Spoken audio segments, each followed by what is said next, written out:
Hello বন্ধুরা, আরেকটা গাছ তোমাদের কাছে শেয়ার করছি। এই দেখো, এটা হলো করমচা গাছ। তো দেখো কি সুন্দর, সমস্ত গাছের মধ্যে করমচা ধরে আছে। আর এই গাছটা কিন্তু খুবই মূল্যবান। ষষ্ঠীর সময়, ষষ্ঠী পুজোর সময় কিন্তু এই করমচা গাছটা খুব দরকার, করমচা লাগে। দেখো সমস্ত গাছেই করমচা ধরে আছে। ষষ্ঠী পুজোতে এই করমচা গাছটা মার্কেটে, আমাদের বটতলা মার্কেটে খুব দাম, অনেক সময় পাওয়াও যায় না, খুবই দাম।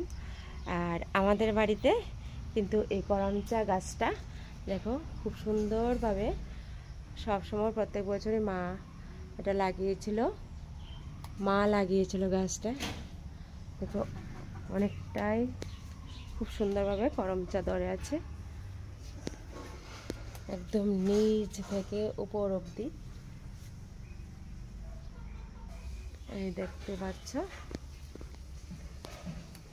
তো একটা করমচা আমি পেরে নিই।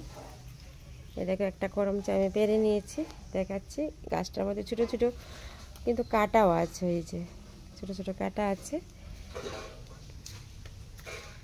এটা আরও একটু বড় হবে, এটা আরও একটু বড় হবে করমচাটা। দেখো দুটা করমচা পেরে নিয়েছি। কেমন লাগলো তোমাদের কাছে করমচা গাছটা, অবশ্যই তোমরা কমেন্টে বলবে। ঠিক আছে, টাটা।